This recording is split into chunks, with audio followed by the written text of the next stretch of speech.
What's going on? Welcome to Totally Blitz Podcast. We're back in the NFL. It's getting closer and closer to the season. So, of course, we're talking divisions. We're talking rankings of the division, over unders, and just overall how we feel about each team coming into this new year. As always, I'm Paul, pick 'em, win 'em, and I'm joined with. You already know, man. It's your boy Kev, Water Boy Savoy, aka the Don PYE. Always known as the realest on your screen. Yes, sir. We're back in the NFL space. AFC North is where we're starting it. The most competitive division. Where most last year every team went above 500, even though some of these teams didn't even have starting quarterback caliber guys towards the end of the year.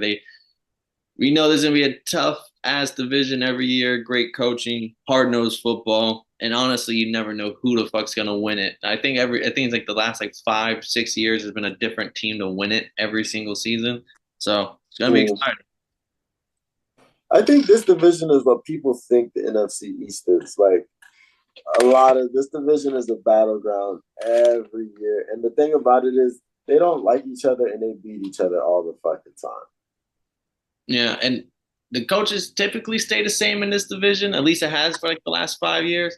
What we're gonna get into mostly is the teams are looking kind of different because some of these teams basically brand new coming into this year. The one that I'm pinpointing is the Steelers because any year where you have a quarterback change, let alone two quarterback changes, it's a big deal. They bringing in Russell Wilson, and people were like, okay, they got the $50 million man, bring him over.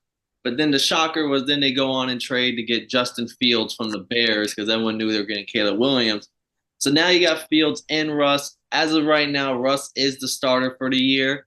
It is a pole position. So if Russ is playing bad, don't be shocked that Justin Fields is the one finishing the year for them. And then they go out and they sign Patrick Queen, linebacker from the Ravens. Honestly, young talent that the Ravens shouldn't let walk. But the bigger questions with the Steelers is who the fuck are you going to throw the ball to? Because they only got George Pickens now. They let Deontay Johnson walk and Allen Robinson walk. So is Najee Harris feeding the damn ball? Play hard nosed defense. Russell Wilson doesn't turn the ball over. Maybe the Steelers get better, but what do you think of them? Um, I'm definitely high on Najee Harris because yeah, they're definitely gonna need some help with throwing that bitch. But am I high on the Steelers? No. I think defensively, I think they're always gonna be a problem. But am I high on the Steelers? Nah, I'd be lying if I said that. They do produce 10 win. I mean, the only thing that I would say is a good point for any Steelers fan is that the last 2 years they had bullshit quarterback play and they still somehow produced 10-win seasons. Russell Wilson is a $50 million man, but at least he's an upgrade to whoever Kenny Pickett last year who couldn't throw the ball more than 5 yards, and who was the other guy? Mason Rudolph. Yeah, like I hate Russ more than the next guy, but that's the only positive I. I think he's a good safety blanket because all you have to do is score 14 big dog. Nobody I'll score 14 points and your defense is probably gonna keep you in the game most of the time. Do you think we see a Fields sometime this year, or is Justin Yeah, I Fields think chilling on the bench? I think there are plays set up for him. I think there are packages set up for him. Do I think he should be on the field a lot? Nah. But I think there's packages set up for him to eat. And then onto their biggest rival, the Ravens, who won the division last year, 13-4. Their two biggest thing, they added Derek fucking Henry. A lot of people were apparently no one was making calls for Derrick Henry. The Ravens made a call. They get him over Lamar Jackson, Derrick Henry. That's the big news is coming out of the Ravens camp. Is that I mean 13-4 last year? Is this a better team or more balanced? I don't know. Like they have Derrick fucking Henry now. He is 30 something years old, but it's Derrick fucking Henry. Oh, bro, I'm about to fucking piss while my fucking computer died. This shit's pissing me off. I'm trying to pull up all this ESPN stats, with all this shit on it, but it's not letting me log into my ESPN Plus on my computer. But the Ravens, I'm crazy fucking high on because the way they was able to keep that defense intact. They do have a new defensive coordinator because Big Dog took the job over there in Seattle. But the Ravens adding Derrick Henry, I don't know. That's like a phenomenal game changing pick. You got to remember, he is in the twilight of his career. I don't even see people.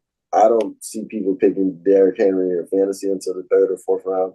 So I don't really know how much of an upside it is. They did lose Gus Edwards. They did lose J.K. Dobbins. So it's not like they have that three-headed monster they had last year. I think the Ravens are always going to be a run first team. They're always going to be a well coached team. They're always going to be a let's have a good regular season as long as there aren't any a bunch of injuries as team. So I'm high on them. I'm expecting them to win the division, but boy, they got to deal with a healthy Bengals team, so they better be locked the fuck in. Yeah, the Bengals a big question mark. The Ravens, Derrick Henry is in twilight, but it's at Tennessee though they were stacking the box with like 9 defenders. They were not expecting anyone to throw the ball, and it worked. The Tennessee fucking did terrible last year. I don't think you can do that against the Ravens. Like Lamar is not someone you can stack the box like schematically wise. So like that part of the offense, I think is going to do well. But the big question marks the offensive line. They lost both of their tackles and left guard, let them walk. So there is going to be those growing pains on. I want to say they won the division with you. Me and you both took them last year. They definitely won the division by a pretty solid margin. But offensive line woes is something that could cause a team to start off like 1-2 or 2-3, and then of course they get better as the season goes on. But the fucking AFC North, not the division, you can start off slow and try to get better as the season progresses. Still though, they're the fucking Ravens. They're coached by Harbaugh, Lamar Jackson. We didn't even talk about MVP coming off MVP season. He got his money. This could be the best season for the Ravens yet. And on paper, this is I'm not gonna say they're the Cowboys, but they're kind of like the Cowboys of the AFCs. Like y'all keep making it to the postseason. Y'all got this talent. You got MVP 2-time MVP winner. And what do y'all have to show for it in the playoffs? It's like first round bounces and a lot of them. So kind of gotta that's their biggest. Like we're not worried about regular season Ravens. The question mark comes in the postseason. Yeah, that's real shit. That's real shit. I'm not even gonna lie on that one. But damn, Paul. And then that's just my eyes on it right now. Then the other 2 teams, we had a team that shocked us last year. The Browns went on to go 11-6. Me and you both had them to be last in the division last year. They were 8-1 at home. So the fucking Cleveland Browns at home were dominating teams. Deshaun Watson is back. They paid him all that money. Can he get better? For me, he seemed to be like the one piece that was holding him back. Nick Chubb's injury, he'll be back halfway through the season. He's already squatting like 300 fucking pounds. He's a beast. But the Browns did go out and get Jerry Jeudy. They paid him a good amount of money. They expect him to be right next to Amari Cooper. They honestly, the Browns on paper, this is their best year yet. They didn't lose anybody other than Joe Flacco, which is arguably their best quarterback on the roster last year. Arguably. I think it's a very good argument. But then other than that, they go out there and they sign Jameis. They said, fuck it. If Deshaun Watson goes down, we're going to have Jameis in the locker room. Jerry Jeudy, they re-signed their defense. They bring in Jordan Hicks at linebacker. A team that went 11-6 last year, in my opinion, that only looks a little better. I don't know if they're going to win 11 games again, but Deshaun Watson ain't got no fucking excuses.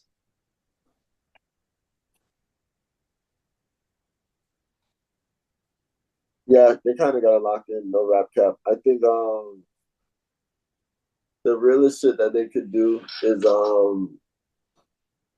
they have the talent. Nick Chubb is back. He looks healthy.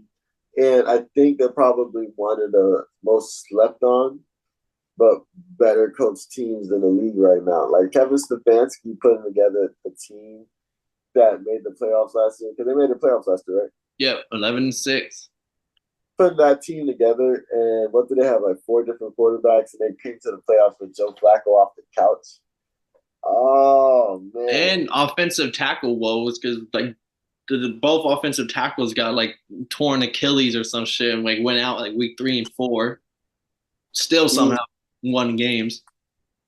So like I got nothing but love from this team right now. And I'm not gonna lie, they might be my pick to take number 2 in this division.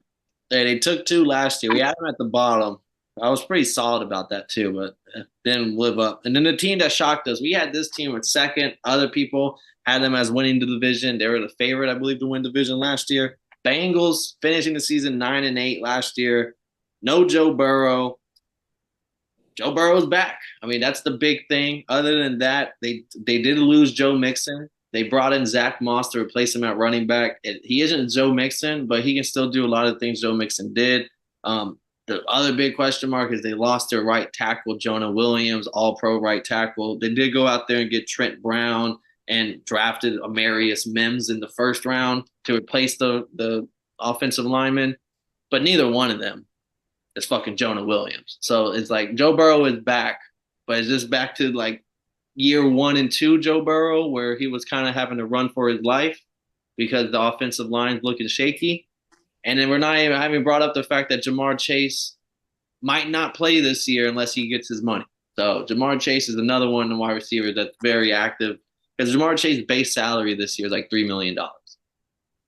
Jamar Chase is worth way more than $3 million, and he knows that if he gets hurt, it only affects his future money. So he's very big on. He has 2 years on the contract, so I don't know what's going to happen, but that's another thing. It's like Joe Burrow is back. This is T. Higgins probably his last year here, and Jamar Chase wants a bag. So there's also those storylines going on. Yeah, that's actually pretty crazy. Yeah, it's pretty crazy when you think about it.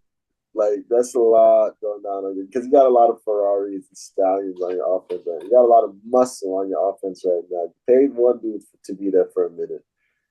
Jamar Chase is a no-show, and the season starts in like a week and a half, 2 weeks. Like, and you put your T. Higgins on the franchise tag. Like, come on, dog. No Joe Mixon. Yeah. Can you blame me for putting this team in number 3, Paul? Even though I do think Zach Taylor is a great coach and their defense, led by Trey Hendrickson, is a problem still. See, that's their saving grace is they did go out and buff up the defense. They went out and got Geno Stone and Sheldon Ratkins, solid defenders, safety, and defensive tackle. So it's like they didn't put the money where you thought they were going to put it, but they did beef up defense. And it could, like that Bengals run, people forget how good that defense was in that Bengals run towards the Super Bowl. Like in the interceptions, so fucking the defensive line was shutting shit down. It could be more similar to that. I don't know. I don't know how to rank these teams because like motherfuckers didn't have quarterbacks last year and they still were pulling off 10 and 11 wins. So these teams are all going to play hard-nosed football. Burrow is I don't know where he's ranked. I think he's the favorite to win comeback player of the year. He got the blonde hair. He's looking like Slim Shady. It could be a hot boy summer with the Bengals, but I don't know. Hot boy summer is crazy, but we'll see, man. I like looking at it though. Like the one team that I feel like I can feel the most confident in is the Ravens. But then it's like other than that, the other 3 teams, Bengals, Steelers, and Browns, they can either all have a really good season or like last year something random could happen and they have a shit season. Yeah, the Browns just need to stay healthy. Deshaun Watson needs to play like motherfucking. I see somebody said if Deshaun Watson played like 3/4 of the player he was in Houston, the Browns would be undeniable Super Bowl bound. Yeah, and yeah, honestly, I can't disagree with that because the rest of the team is there. Facts. So given all that, all the information, how are you feeling about your rankings this year? Last year we only got one right. We had the Ravens in first, and then we kind of missed on everything after that. Hopefully we hit a lot better. Yeah, I think anything can happen. But I definitely with this division, it's a battleground. I'm gonna be locked in on the Hard Knocks because they're gonna be covering this division this season, the whole division this season. Yeah, that's fire. Overall, we gotta rank them 1, 2, 3, 4. Do you want to go first, or do you want me to start us off with the? I got it. So I kind of gave it away while we were going over the descriptions. But I got the Ravens at number one, the Browns at number two, the Bengals at number three, and the Steelers at number four. But I do like all these teams to go above 500 again. Maybe the Steelers might have a 500 season, but I do like the boys to go 500 or better. I would say they added that extra game, 17 now. Unless you get a draw, there ain't no reason no fucking anybody should be getting 500 nowadays. I like the Steelers to get a draw. Like I like the boys to hit 500 on the dot. So I should go throw a bet in on that. So I'm kind of gonna co-sign with you here. I'm gonna go Ravens first, Browns second, and that's such an ugly second. And in the third, I'm gonna go with the Steelers, and fourth, I'm gonna go with Bengals. I think this history is gonna repeat itself. We're gonna have the same ranking. Um, Partially, some people might be shocked that the Bengals are fourth again. That they went 9-8 without Joe Burrow, but it takes more than just a quarterback to win the game. And there's a few other offensive line issues throughout this whole division, but that's an offensive line that I feel like never solved their issues, and they still are gonna have that issue coming into this season. A lot of drama coming into training camp, so that's why I have them at the fourth spot. And then I just wanted to add something this year. Not only are we gonna rank them, I have the over under for each team here. You kind of already given out your thoughts on the over under because your picks for them all to go above 500. But we're gonna rattle it off from the top to the bottom. Ravens over under 10.5 wins. I'll give them the over. Browns over under 7.5 wins. Oh, over. Steelers over under 8.5 wins.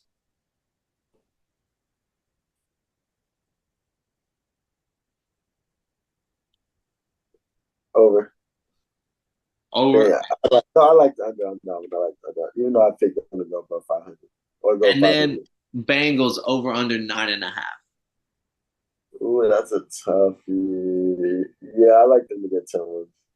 10 wins. So we got three overs. So I'm gonna go 10.5 Ravens. Give me the over. They went 13-4. I think they can go over that again. Even if they don't get 11 wins, I'm shocked. Browns over 7.5. I think their team got better, and they had 11 wins last year. Steelers over 8.5. I like that again. The same. I think Russ is an improvement at quarterback. They won 10 games with very bad quarterback play. I think they go over 8.5.